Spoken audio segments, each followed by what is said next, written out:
Bueno, yo pensé que no iba a alcanzar a hacer la parte 3 hoy, pero alcancé.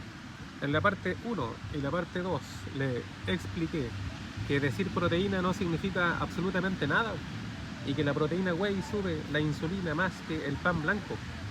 Y el otro día le dije que estas alzas de insulina tan exageradas a la larga le provocan resistencia a la insulina y diabetes.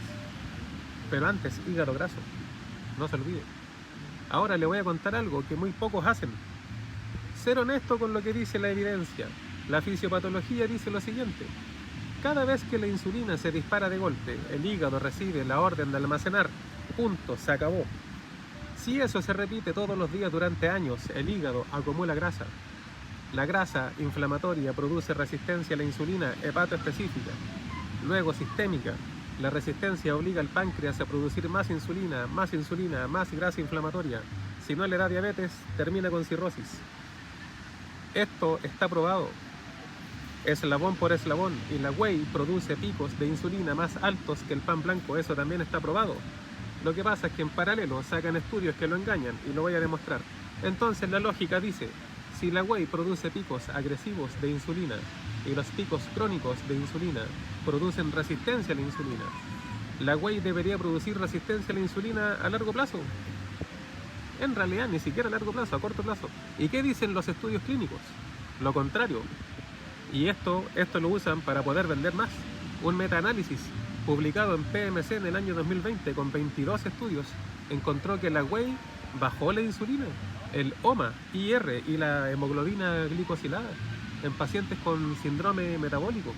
Una revisión de 13 revisiones sistemáticas publicadas en Science Direct en el año 2023 encontró que la whey mejoró los marcadores de control glicémico, y otra revisión del año 2021 con 20 ensayos clínicos publicados en Clinical Nutrition en el año 2024 encontró lo mismo. Pero entonces yo debería estar equivocado, ¿cierto?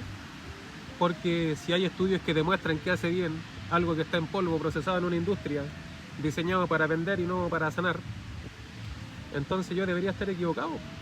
La fisiopatología, que nunca se equivoca, dice que hace mal, pero los estudios clínicos dicen otra cosa. Bueno, ¿quién tiene la razón?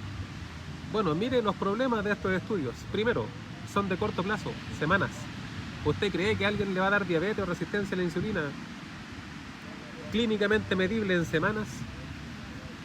Nadie ha estudiado qué pasa con 5, 10, 20 años de picos de insulina diarios por whey. Nadie. El largo plazo no existe en la literatura. Segundo, ¿contra qué la comparan? Contra otros carbohidratos y a veces refinados, contra placebo de maltodextrina, contra azúcar. Es la misma trampa de siempre. La comparan contra lo peor y lo hacen parecer mejor, pero las dos son basura. Pero nadie la compara contra huevos, contra carne, contra pollo, contra pescado, contra la comida real, con matriz, con grasa, vitamina, magnesio, selenio, lo que yo siempre hablo. Esos estudios por algún motivo no se hacen. Tercero, un estudio publicado en la revista Diabetes en 2024 dice textualmente que la hipersecreción de insulina promueve la acumulación de grasa y precede el desarrollo de resistencia a la insulina y diabetes tipo 2. Es decir, la propia literatura dice que los picos crónicos de insulina son el primer paso hacia la resistencia a la insulina. Pero nadie ha conectado eso con la whey a largo plazo. Ahí tienen una idea. Si alguien quiere hacer un trabajo de investigación, haga eso. Demuestre qué ocurre con el paciente que lleva tomando años whey protein. Y esto no es nuevo.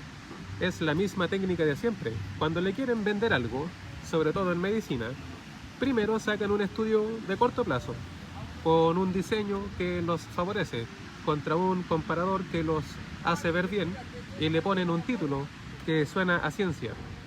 En 2005, un médico e investigador de la Escuela de Medicina de Stanford, el que siempre cito, John Ioannidis, el otro día una persona dijo que lo buscó y no lo encontró. Se lo voy a deletrear: J-O-H-O-N, John Ioannidis, doctor griego, I latina, O-A-N de nido, N-I-D de dedo, I-S. Se pronuncia Ioannidis. Publicó un artículo en la revista PLOS Medicine titulado ¿Por qué la mayoría de los hallazgos de investigación publicados son falsos? Se convirtió en el artículo más descargado de toda la historia de esa revista. Ioannidis demostró que los estudios tienen más probabilidad de ser falsos cuando son pequeños, cuando los intereses financieros son grandes, cuando hay flexibilidad en el diseño y en el análisis y cuando hay sesgo.